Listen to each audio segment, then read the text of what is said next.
Okay.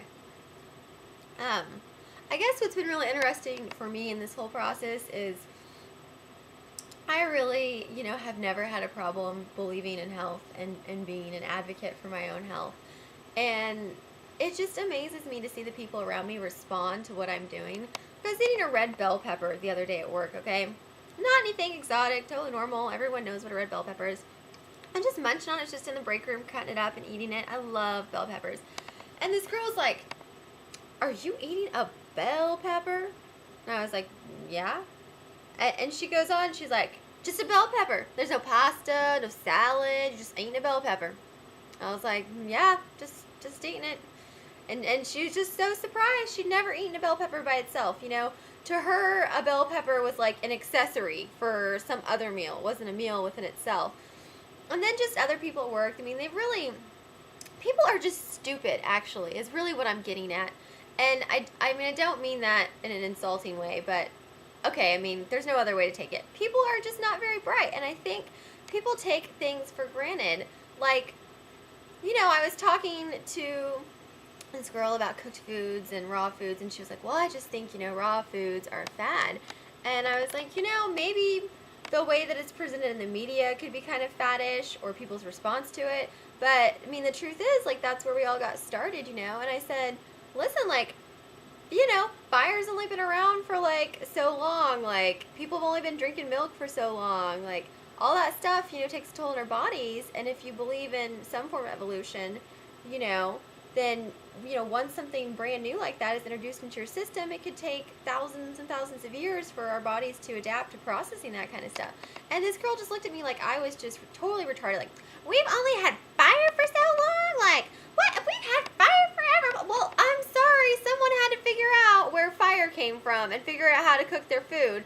And even when they figured that out, we didn't have microwaves at our disposal and, conventional ovens at our disposal so that we could cook things on a continual basis for every meal. That always wasn't around. And people just take things for granted because, it's all about their world, it's all about them, and they just don't stop to actually think about what's happening. Don't take things for granted. Like, we didn't always, have fire and oven power and microwaves. Like, no, that's a relatively new thing if you're looking at, the existence of mankind. So it's just been frustrating to get that kind of response. And, just to have people kind of look at you like you're crazy. And it's just really sad, too, because, I mean, I think there's a lot of different paths that you can take in any area of your life. But with your health, there are a lot of different paths you can take. And, maybe you're going to live to be 60 and you'll have an okay life and you die. Like, that's one path. But what if you could live to be 80 or 90 and have an excellent life? Isn't that a better path to take? And people just don't seem to care. I mean, so many people I meet, like, "Oh, I'm going to die. I want to die before I'm 50. Like, I don't want to deal with all that old people health stuff. I just want to peace out when I'm done." And I'm like, really? You would cut your life short by maybe 50 years? Because you just want to do whatever you want to do now and you don't care? Like, that's interesting. Maybe you'll feel different when you have a family and a reason to want to stick around. And this girl, who's a daughter of someone that I work with, she's in the break room. She can't even be 18. She's young, like 16 or something. And she was talking about raw food, and I was mentioning it, and I was talking about the health benefits, and she said, "Well, I mean, I'm going to get sick anyways. I mean, my whole family has breast cancer. I'm going to get breast cancer." I was like, "Does your mom have breast cancer?" Because I work with her, and I've never heard that mentioned. "Well, no, she doesn't have breast cancer yet, but she's going to get it. We all have it. We're all going to get it."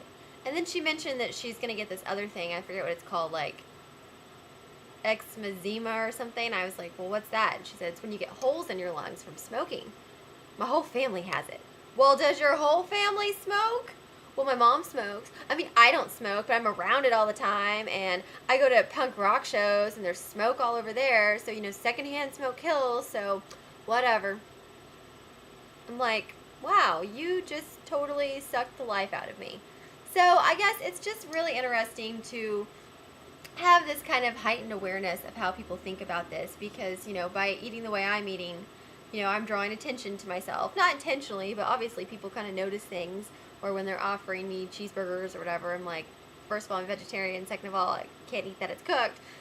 You know, that they're aware of what I'm doing, and I'm aware of their response, and it's just really disheartening. I'm gonna take some more juice. But on the plus side of things, I did see Paul Neeson speak in Tulsa the other day, and that was excellent. It was very, very inspiring, and I love hearing those kind of stories. But really, I think the problem with people, and the reason that it's so depressing, is it's really just, in my opinion, apathy. I mean, people just don't care, you know, and we've cultivated a society that makes not caring okay. I mean, why should you worry about wearing sunblock, you know, and having your face not get wrinkly when you're old? You know, oh, well, you know, don't wear sunblock. Go in tanning beds. If you get a cancerous mole, they'll just take it off. You get wrinkles, you'll just get Botox. It doesn't matter. You know, and we just don't have values, really. I sound like an old lady. I've always been kind of an old lady. But it's just really sad. I mean, the society that we live in, we just don't really give a fuck about anything. Because why should we? You know, there's a solution for everything. Hell, you can be frozen and be de-thawed whenever we have the proper technology and, you know, live your life all over again. I mean, I don't know. It's just something that I've been thinking about a lot lately, and I really wish people could just open their perspectives up a little bit as far as that kind of stuff goes. And it does make me really sad. But when it comes down to it, you know, I can only control my choices and what I want, and I can't control whether other people, you know, are dooming themselves to a young death because, you know, they're convinced they're going to get breast cancer or whatever. But it does make me very sad. And I'm very glad to be in a community with people like you all who are really placing importance on this and taking it seriously and have really positive energy. So, cheers to you guys. Got my little juice here.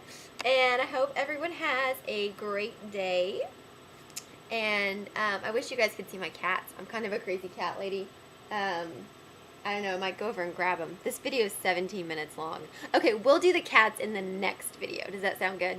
Maybe I should even split this one up into like part 1 and part 2.